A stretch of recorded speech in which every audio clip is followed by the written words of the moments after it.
Hello everyone, स्वागत है आपका मेरे चैनल पर। बच्चों, आज का वीडियो आप सभी के लिए बहुत इंपॉर्टेंट है क्योंकि आज हम त्यागपति खंड काव्य के नायक हर्षवर्धन का चरित्र चित्रण समझेंगे।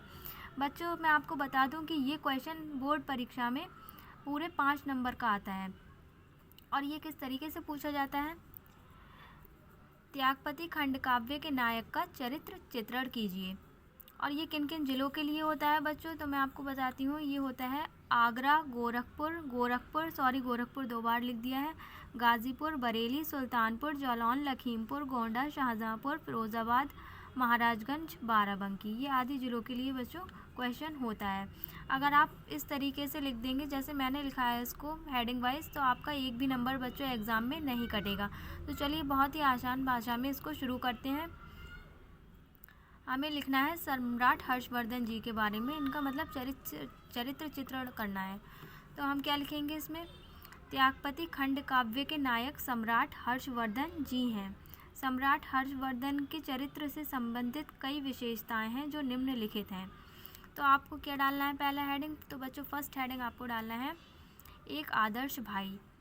सम्राट हर्षवर्धन एक आदर्श भाई के रूप में प्रस्तुत होते हैं, मतलब एक आदर्श भाई होते हैं वो, उसके रूप में ये प्रस्तुत होते हैं। वह अपने बड़े भाई राज्यवर्धन को अति प्रेम करते हैं, मतलब वो अपने बड़े भाई राज्यवर्धन को बहुत प्रेम करते हैं और सम्मान देते हैं और उनकी बच्चों इज्जत करते हैं। सम्राट हर्षवर्धन ने अपने बड़े भाई की मृत्यु के बाद न केवल राज्य संभाला बल्कि अपनी बहन राजश्री के प्रति भी गहरा प्रेम दिखाया। मतलब जो सम्राट हर्षवर्धन है उनके भाई की मृत्यु हो गई है, जिसके बाद उन्होंने न केवल राज्य को संभाला है बल्कि अपनी बहन जो राजश्री हैं उनके लिए भी बहुत गहरा प्रेम दिखाया है। अब बच्चों क्या लिखना है इसमें? हमें सेकंड हेडिंग में लिखना है कर्तव्य परायण राजा, जिसमें हम लिखेंगे सम्राट हर्षवर्धन सदैव अपने कर्तव्यों के प्रति जागरूक रहते थे। वह अपनी प्रजा के लिए किसी भी वस्तु की कमी नहीं होने देते थे। मतलब जो सम्राट हर्षवर्धन थे वो हमेशा अपने कर्तव्यों के प्रति जागरूक रहते थे और अपनी प्रजा के लिए किसी भी वस्तु की कमी नहीं होने देते थे। वह अपनी प्रजा के हितों का मतलब होता है बच्चों ज़रूरतों का बहुत ध्यान रखते थे। इससे हम कह सकते हैं कि वे एक कर्तव्य परायण राजा थे।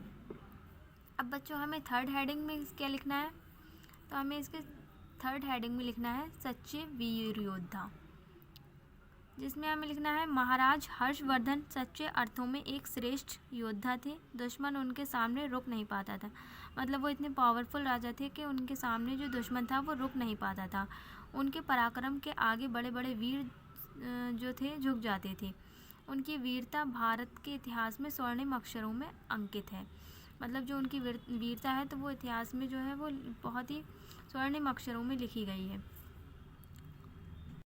तो अब हम बात करते हैं इसके फोर्थ हेडिंग में, जिसमें हमें लिखना है महान दानी राजा। अब इसमें क्या लिखना है हमें? महाराज हर्षवर्धन ऐसे राजा थे जो प्रजा के कष्टों को अपना कष्ट मानते थे। वह हर 5 साल बाद कुंभ के मेले में अपना सब कुछ गरीब लोगों को बांट देते थे।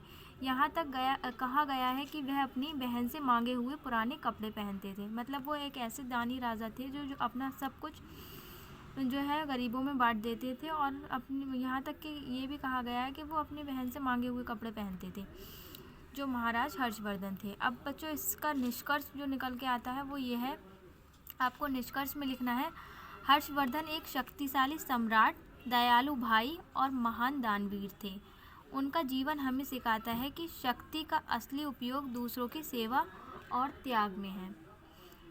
तो बच्चों ये था सम्राट हर्षवर्धन जी का जो है चरित्र चित्रण। मैंने इसको बहुत सरल शब्दों में आपको समझाया है। अगर आप इस तरीके से एग्ज़ाम में लिख देते हैं तो आपको इसके पूरे नंबर मिल जाएंगे। अगर वीडियो अच्छी लगी हो तो प्लीज़ लाइक कीजिए, चैनल को सब्सक्राइब कीजिए। मिलते हैं एक और बेहतरीन टॉपिक के साथ, तब तक के लिए पढ़ते रहिए और आगे बढ़ते रहिए।